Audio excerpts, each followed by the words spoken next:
Yeah, I'll react to that, sure. I need a haircut. Bad. Sorry, Napoleon? Okay. Let's go. The original link to the video, top of the description. Below that, link to the Discord. Click on it. Sends you right over there. We'd love to have you. My name's Connor, if you're new. And we're going to start. Can I just put my hat on? All right. It de-poofs my hair. Less poofy. Why do I feel like that's like a slur in Britain? Maybe not. Let's go.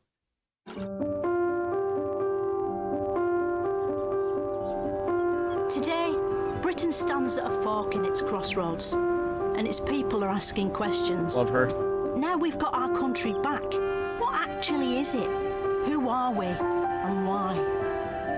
The best way to find out where Britain's heading is to look behind us into something called history, a sort of rear-view mirror for time. So that's where I'm going, back there. It's a journey that'll take me the length and width of the country. From the White Cliffs of Dover to the Scottish Highlands of the Scottish Highlands. From old stone circles to modern stone circles. From the tranquil beauty of Roman Bath to the golden wonder of Oxford services. I'll discover how we went from ancient man to Ed Sheeran, why Elizabeth I happened, and solving the mystery of just who Winston Churchill was, and why he wound up helplessly trapped inside this banknote. She gets to be so close to the Stonehenge. I had to be behind. And why he went. I had to. It's really cool still. I mean, depending on if you're like into history or not. If you're not, then you're probably just gonna be like, some rocks. But really cool. But I couldn't get close. Wound up helplessly trapped inside this banknote. Along the way, I'll be shouting at helicopters and looking at some of the biggest events in British history and asking people about them. In War II, why did the British build bombers to attack their own territory? How do you mean? Well, the Lancaster bombers. And also, walking somewhere impressive with my mouth shut, while my voice speaks anyway, like I'm talking aloud in my own head. All of it taking place in this sceptred isle we call home. So join me, Philomena Cunk, as I take you right up the history of the United Britain of Great Kingdom. This is Cunk on Britain.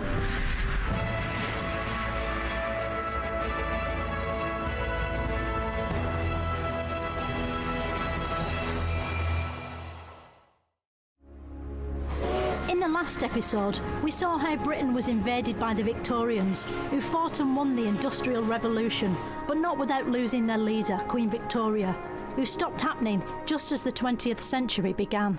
Now, as well as a new century, Britain had a new monarch, King Edward, who, despite his name, wasn't a potato, but a man. Edward's coronation was a grand affair, celebrated with a song that was to become Britain's unofficial theme tune, Land of Open Glory.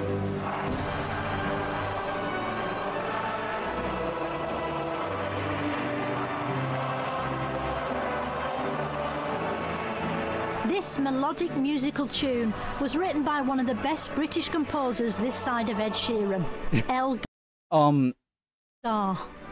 What? Sorry. By one of the best British composers this side of Ed Sheeran, Elgar. Who? Edward the I'm at 248. All right, I need to know. I need to know. Affair wasn't a potato, but a man. A new monarch, King Edward, who, despite. So he was he between? So did it go Victoria and then Prince Edward? No. No, it went Victoria, then George, then Edward, then Queen Elizabeth's uncle, then Queen Elizabeth's father, and then Queen Elizabeth, and then King Charles. Is that correct? Celebrated with a song that was to become Britain's unofficial theme tune, Land of Open Glory. Sorry. I should have fast forward, but let's just play it. All right. This melodic musical tune was written by one of the best British composers this side of Ed Sheeran, Elgar. Who was Elgar? He sounds sort of rough. Was he a caveman or something? No, Elgar was a composer in the late 19th century. When someone like Elgar's invented a new tune, how did they sort of convert it into orchestra mode so it's being played by instruments? He probably, when he composed it and notated it out and had the sound in his head, he would then what's called orchestrate it. So he'd write out all the parts for all the different instruments, and then he'd hand that over to an orchestra and they would play it. How did the instruments know what to play though? Because it was all written out for them. Their little part was written out for them and all the little parts joined together. So the instruments have people attached to them? They do. So what's Land of Hope and Glory all about? What's its core message? Well, it's a patriotic song. People think it's about bashing the drum for... Her straight face kills me. Well, it's a patriotic song. People think it's about bashing the drum for Britain, really. If you sang it in, like, Portuguese, would it still feel British, or would that just fucking ruin it? Well, it wouldn't have any meaning, but you might get that it sounded like it was supposed to stir you up without knowing why or what it was about. So it's sort of like Three Lions, isn't it, by the Lightning Seeds with Frank Skinner and David Baddiel? It is. But less catchy. Sadly, no amount of patriotic music could save the new monarch from an early death. And in 1910, King Edward died and was buried beneath the soil to rule over his fellow potatoes for all eternity. Little did he know it at the time, but he'd narrowly avoided tragedy by dying, because just a few years later, in 1914, Britain suffered the first of many 20th century shocks. Nowadays, First World is something you put in front of the word problem to show that it isn't really that bad, like running out of couscous or not being able to check Twitter in a tunnel. But back then, First World was what they called the war. The First World War had loads of nicknames: the War to End All Wars, the Great War, and of course, World War I. Why did they call World War I World War I? It's quite pessimistic numbering, isn't it? Or did they just know it was the start of a franchise? At the time, they weren't numbering the wars, although I think that in the First World War, the idea of it being a great war, denoting the sheer scale of the conflict, the casualty rate, was already becoming used quite a lot. So it was called the Great War, but not because it was great. The First World War was started by the killing of one man, Franz Ferdinand. You've probably never heard of him, Gavrilo? or the band named after him. But he was dead important, by which I mean he was only important when he was dead. His assassination triggered a series of other killings. Soon it caught on, and everyone wanted to be killed. It was a bigger craze than fidget spinners. Eventually, Britain got sucked into the fighting, and men queued up to have their flat caps converted into fighting men's helmets. What's up with his hat? What happened? And men queued up to have their flat caps converted into fighting men's helmets. Soon, hundreds of thousands of Tommies were heading for battle. Why were all the British soldiers in World War I called Tommy? Was that just a coincidence? No, it wasn't a coincidence. It's just a general name that became applied to British soldiers in the same way we talk of Fritz as being a generic name for German soldiers. What happened in Norman's Land? Question. Why were the British helmets in World War I so they seemed a lot different than most in like the Germans and Americans, and I forget what the French helmets looked like, but which those ones seemed to go more kind of just down with a bit of a lip at the end. But the British one is very distinct, and I wonder what the reasoning was for that design. Were only people that... German soldiers. What happened in Norman's Land? Were only people that were called Norman allowed in there? Well, it's not Norman's land, this is no man's land. And the idea being that this is particularly dangerous territory between the lines of the Germans on one side and the British on the other. This is essentially just a killing zone, a very dangerous zone in between trench systems. Why did they fire shells at each other? Because shells wouldn't really hurt, would they? Yes. Unless they were those razor clam shells, because they're quite sharp, aren't they? Well, these weren't seashells, these were heavy pieces of Bless you, ordnance. sir. We're actually talking about bits of metal in brass casing, so that's where the name shells comes from. All right. Looking at footage from the time, it's hard to get a grip on just how brutal it must have been for Tommy and Norman, because it's in black and white and everyone's moving too fast, probably to avoid the shells. Even though it looks a bit like Charlie Chaplin, it's actually not funny at all, so you can't laugh, just like with Charlie Chaplin. One man who vividly captured the sheer horror of War I was the poet Wilfred Owen. If, in some smothering dreams, you too could pace behind the wagon that we flung him in, and watch the white eyes writhing in his face, his hanging face like a devil sick of sin. If you could hear at every jolt the blood come gargling from the froth-corrupted lungs, obscene as cancer, bitter as the cud of vile, incurable sores on innocent tongues. You get the gist. My friend. As if the killing wasn't bad enough, the accommodation was scarcely worth 2 stars on TripAdvisor. Soldiers had to... Sores on innocent tongues. You get the gist. My friend. As if the killing wasn't bad enough, the accommodation was scarcely worth 2 stars on TripAdvisor. Soldiers had to live in trenches, snaking cramped corridors of filth and squalor, without so much as a patio. The World War I trenches Patio? weren't the right place for conventional warfare, were they? But why did neither side think about mud wrestling? Because they're the perfect conditions, aren't they? Well, I mean, trench warfare wasn't new.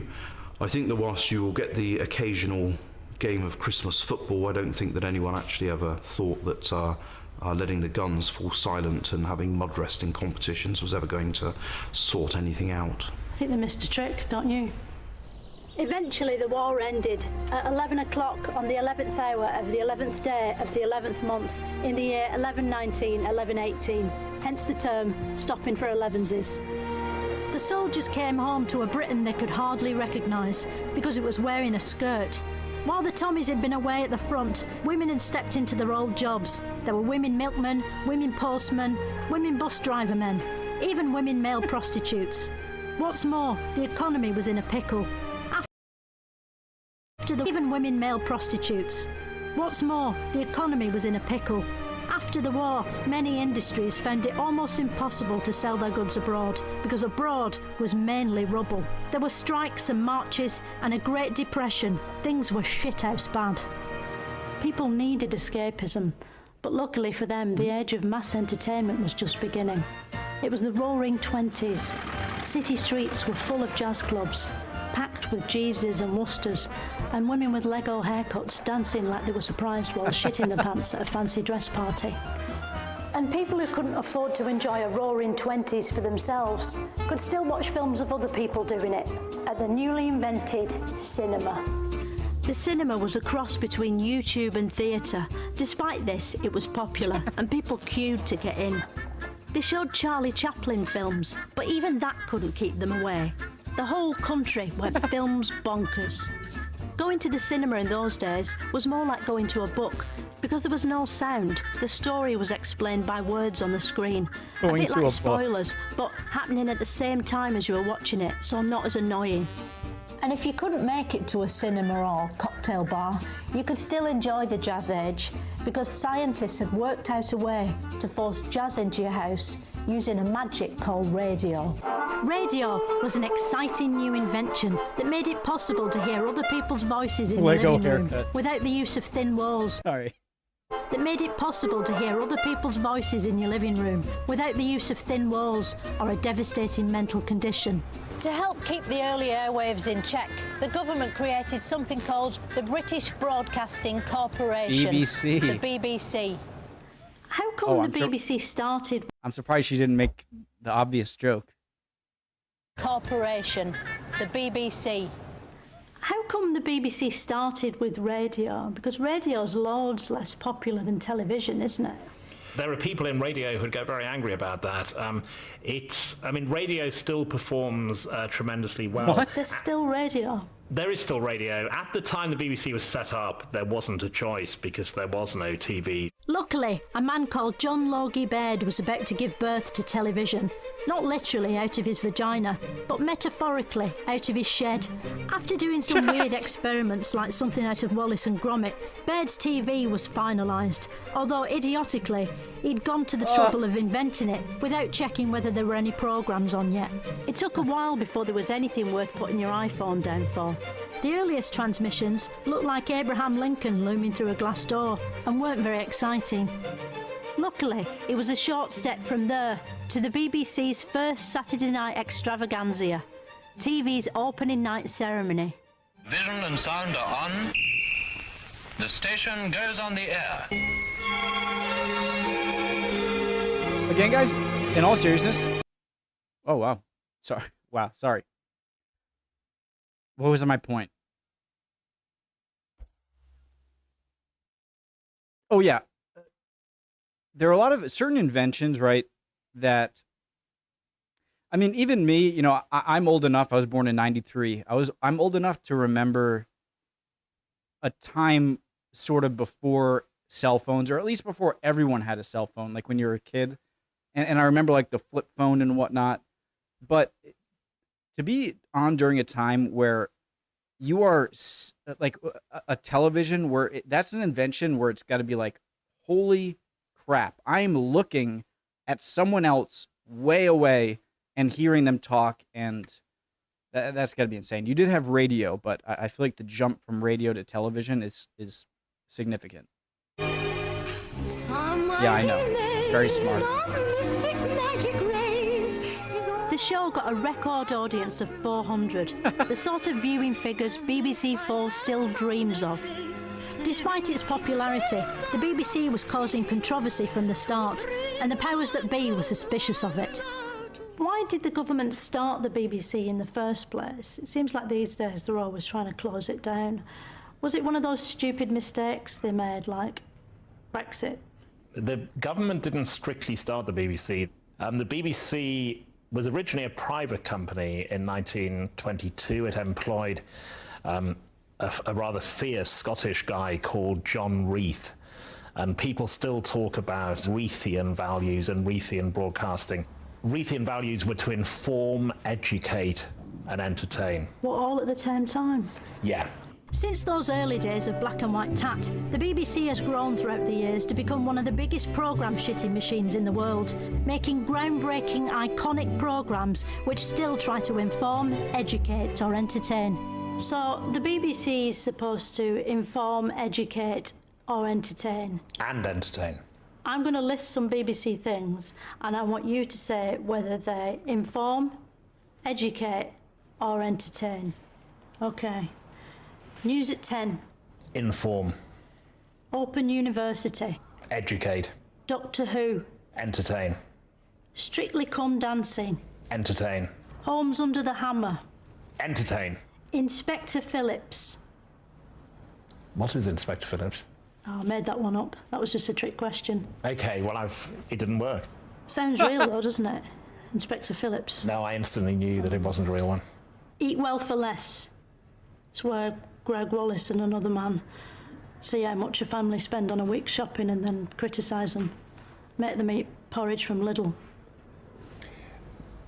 Inform. Well done. Sorry, I wasn't totting up the scores. Thank you. But this... Well done. Smile. She's so great. Sorry, I wasn't totting up the scores. Thank you. But this golden future of television would have to wait, because back in 1939 times, the TV signals were suddenly switched off, because someone decided to start another war to end all wars. When he became leader of Germany, Adolf Hitler was a funny-looking character with silly hair, a bit like Boris Johnson, but he turned out to be a hateful maniac who would let nothing get in the way of his ambition, a bit like Boris Johnson. Hitler believed the Germans were an elite race, like the Grand Prix. He also thought he owned Poland, and when he went round there to get it back, Britain cried war. This country is at war with Germany. Luckily, Britain had a hero on its side, a man whose name will never be forgotten. Winston? Winston Churchill. Churchill's speeches were stirring and powerfully erotic. We know it. Oh, never mind. I was in Michael. Never mind. Churchill's speeches were stirring and powerfully erotic. We know it will be hard. We expect it will be long. He was one of the greatest orators of all time, and some of the phrases he used still resonate today, such as finest hour, never surrender, and of course, we shall fight them bitches. And we needed Churchill's stirring mumbling, because at first the war didn't go well. Within 6 months, France was occupied by the Nazis, who they didn't see coming because they'd been expecting the Germans. Hitler wanted to make Britain German, to match its royal family, but the RAF held Hitler's forces back in amazing dogfights in the sky that were done by aeroplanes, not actual flying dogs. Hey, kind of an... Who they didn't see coming because they'd been expecting the Germans. Kind of not an incorrect statement. Or am I just... was occupied by the Nazis, who they didn't see coming because they'd been expecting the Germans. You know, am I just being stupid? Because, you know, they were expecting the Germans of World War I, but the World War II Germans did something different. Never mind. Okay, sorry. Hitler wants forces back in amazing dogfights in the sky that were done by aeroplanes, not actual flying dogs, which sadly science still hasn't invented yet. This was the Battle of Britain. It seems amazing that these young men could fly and fight so well. Although when you look, you'll see the planes had tiny targets and crosses drawn on the side, which made them easier to hit. But planes weren't only used in dogfights. The Germans changed tactics. Instead of attacking planes, which could move out of the way, they attacked the ground, which couldn't, in something called the Blitz. Preceded by a shower of flares, German bombers rained fire and high explosive bombs in their most savage attack on London. Hitler's pilots started dropping bombs.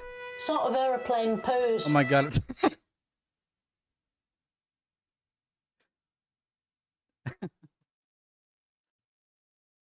Dang it, what was I going to say? Oh yeah, I'm an idiot. I was going to say, how did they get everyone to turn off their lights at night in time for, you know, when a German air raid is coming over the channel and they don't want to make it easier to see their target, so turn off your lights. But obviously they would just do it on a citywide level, so never mind. Hitler's pilots started dropping bombs. Sort of aeroplane poos, and people had to hide from them. They built big tin shelters in their gardens, or ran down the nearest tube station without a ticket or a valid Oyster card. Countless houses were reduced to big piles of bricks and wood, which is sort of what houses are anyway, but in a different order. Despite this, thanks to the plucky British spirit, people weren't totally down in the dumps, even if they lived in one. People sang songs during World War II to keep their spirits up, didn't they? How loud did they have to sing to be heard over the bombs? Well, especially as they would have sometimes been in underground stations, sheltering from the bombs. It would have been loud in the underground station, the singing, if everybody was singing together, but it's true, you wouldn't have been heard much. I wonder if when they sang, they used to time their singing with the explosions. That would be a fun thing to do. Andy It'd be Dufresne. difficult. It'd be very difficult to time it. It's quite random, the falling of bombs. In the war, there were lots of songs taking the piss out of Hitler, weren't there? How come they don't sing those sorts of songs anymore?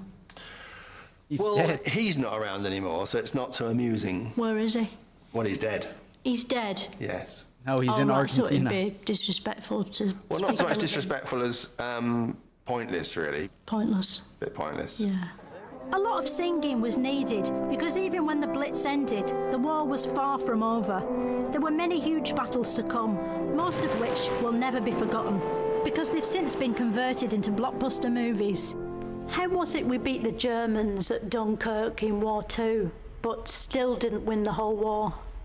Well, first of all, I think we've got to stop calling it War II. I mean, it's the Second World War if you're American, and you have to have it this way, it's World War II, but you know, that's the language we tend to use. But in terms of Dunkirk, I think that's the wrong way round. We actually lose at Dunkirk. We lost at Dunkirk? We lost at Dunkirk. I mean, Don't think so. It turns out Dunkirk was a huge disaster. Like most sequels, War II was proving less fun than War I. What made the war harder was that we didn't know what the Germans were planning because they said it in a sort of code language known as German. It took a team of British boffins using a magic typewriter called the Enigma machine literally loads of time to crack it, but crack it they did. And with Germany's secrets twatted wide open, Britain and its allies were able to organise D-Day and invade France, but in a nice way. In grueling and exciting scenes like these, expertly depicted in the pulse-quickening video game Call of Duty 2, soldiers scrambled out of their boats, looking for power-ups and health kits, terrified every second that a Nazi bullet might kill them, forcing them to respawn several feet away and be delayed by a number of seconds. Eventually the British won, and immediately there was widespread jubilation and people dancing about in black and white and getting off with people who were almost certainly dead now. A new, hopeful era had dawned. An era which 41 years later included the BBC painting and decorating television sitcom Brushstrokes. Huh?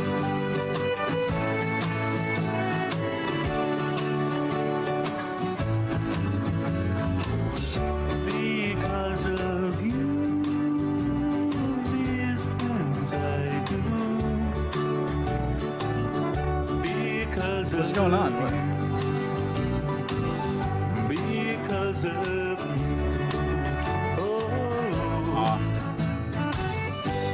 Arrest After him. the war, returning soldiers rewarded national hero Winston Churchill by voting him out of office. And the Britain that Britain came home to was a smaller Britain than the Britain had left. The empire was crumbling. Places like India decided they weren't British after all, which was sad because those countries had lots in common with us. They had the same person on the stamps, they spoke the same language, they were the same colour on maps. But despite all that, they chose to act as if they weren't part of Britain, just because that was geographically true. What's more, around the world, superpowers like Russia and China were on the rise. The future looked more uncertain than ever, and in I guess Mao was like a super Stalin fanboy, and when Stalin died and oh god, who took over? Brezhnev, or I forget him. Like both of their successors seem to be much less radical in the communism than. Anyway, sorry. So I learned like that. Russia and China were on the rise. The future looked more uncertain than ever, and in 1948, one man wrote a book full of chilling predictions about just how terrible that future might be. De Gaulle? This is the book, George Orwell's chilling My bad. classic, 1984. In the book, using nothing but words, Orwell depicts a world in which people are manipulated by screens, manipulated by the media, manipulated by the government, something which thankfully didn't and couldn't happen. Although 1984 is set in the year 1984, it's not a 1984 anyone who lived through it would recognise. Orwell didn't predict Band-Aid or Ghostbusters, or Radio 1's Mike Reed banning Frankie Goes to Hollywood for singing about spunk. In fact, almost the only thing he got right was that there'd be a thing on the screens called Big Brother. And even then, he didn't predict that it would eventually be on Channel 5. Orwell's scary vision spooked Britain so much, it tried to avoid a nightmare future by reinventing itself, and the government was going to help. The post-war Labour government was one of the most radical ever, kind of a cross between Jeremy Corbyn and the Taliban. A landslide swept Labour to power, with a majority unexpected even by its own leaders. They were seen as the biggest architects of something called the welfare state. Where is the welfare state? Where is it? Yeah. Well, it's sort of all around us. Yeah, but where specifically in Britain? The welfare state is a phrase that refers to broadly the help that government gives to all of us. Communism. The welfare state helps people from the cradle to the grave. So is it just for people lying down? It certainly helps people lying down. They help to, they give out bits and bobs, don't they? Yes, they for poorer people, they provide schools and housing and benefit payments, top-ups to your wages. How did they decide what not to give out for free? Like, was there ever a plan to give out free crisps? I don't think they've ever given out or thought about giving out free crisps. God bless although you, I sir. quite like crisps. I love crisps. I don't think Chips? many people would argue that you can't have a decent life without free crisps. I think I'd kill myself if I couldn't have crisps. As part of its reforms, the government introduced the National Health Service, or NHS for less long. On July 5th, the new National Health Service starts, providing hospital and specialist services, medicines, drugs and appliances. Once the NHS arrived, if you were poor and you got sick, you weren't on your own anymore. You were in a crowded waiting room full of other sick people. Suddenly, you could see a doctor free of charge, like you can every Saturday evening on BBC One. But staffing all those hospitals wasn't going to be easy. Doctor so Who? Britain looked I have abroad to for watch help. it. In 1948, the government granted British citizenship to everyone living in Commonwealth countries, a sort of reverse Brexit or TIC-SERB. And a few months later, 492 migrants made the journey from the Caribbean to Britain on board the Empire Windrush, which was a sort of sea car or boat. The newcomers soon discovered life in Britain was very different to Jamaica. It was colder, wetter. We had potatoes instead of posh fruits. But they soon settled into a British way of life, not smiling and being permanently tired. Britain was becoming multicultural, although not everyone was happy. Not even racists, who at long last had someone new to hate, apart from Jews, Italians, Spaniards, women, the Irish, the French and the poor. Because far-right Facebook groups hadn't been invented yet, the only way racists could express their fury was to take part in race riots, which are sort of artisan pop-up festivals of hatred. Today, racist bigotry has no place in contemporary Britain, except Kent. Britain was welcoming a new era, and it was about to get something mega new, a new monarch. The royal family had experienced a rough few decades. peace. Before the war, King not Edward had yet. abdicated so he could spend more time in his mistress. His brother George also vacated the throne unexpectedly early to spend more time in his coffin. This meant his eldest daughter Elizabeth was to be the new female king at the age of just 25. Now the Princess Elizabeth we knew and loved returns amongst us as our queen. For centuries, the coronation of a monarch was a sacred event that took place behind closed doors, just like a visit to the toilet, but more dignified than that makes it sound. But now, thanks to progress, everyone was allowed to peek behind those closed doors. In 1953, millions of Britons watched the Queen being... God, it's crazy how no coronation has happened between this and King Charles III's. Yeah. those closed doors. In 1953, millions of Britons watched the Queen being coronationed on their new televisions. It must have been like watching The Crown on Netflix, but live and actually happening. Like Britain's Got Talent, but more serious. Like Game of Thrones, but set in the real world, and starring Queen Elizabeth like The Crown again. Afterwards, incredibly, people didn't take the TVs back when they found there weren't any more coronations on. They kept them in the front rooms and never went out again. As well as a new Queen, the nation had got itself a new Prime Minister. Britain was changing so fast that the only way to tell what country it was to keep getting everyone to wave flags. The national mood was shifting. It's the 1950s, a time of great change. The war's over, the NHS has been founded, the coronation's on TV, Mario 64's redefined the platform game for a new generation, and Anthony Eden's Prime Minister. How did Britain feel about these things? Who is Attlee? Why did I think Attlee? Isn't that a Prime Minister last name? Oh, Anthony Eden's Prime Minister. How did Britain feel about these things? Well, I don't think computer games had been invented by the 1950s. Liar. The other things, I mean, the population was pretty positive about the coronation. That was a cause for excitement. Anthony Eden perhaps less successful with the Suez crisis. What was up with the sewers? Did someone try to flush something that was awful? No, the Suez Canal. What, the canals used to be sewers? That's disgusting. No, Suez. Well, it's yes, right? All right. During this Suez crisis, events in Suez reached crisis point.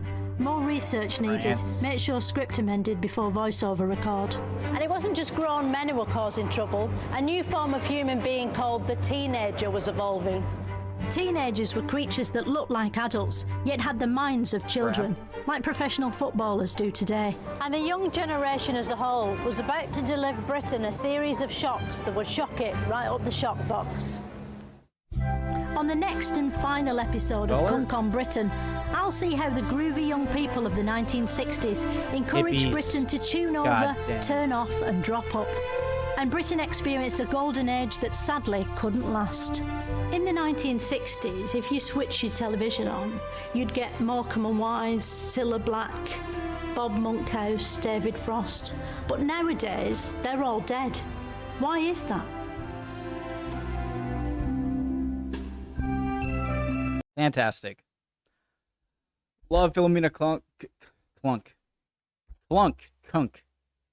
Awesome video. Hope you guys are all doing well. And I'll watch the next episode soon, but I have to get to either a Blackadder Goes Forth episode or Yes, Prime Minister. Or Yes, Minister. Let's go. See you guys next time. Bye, guys.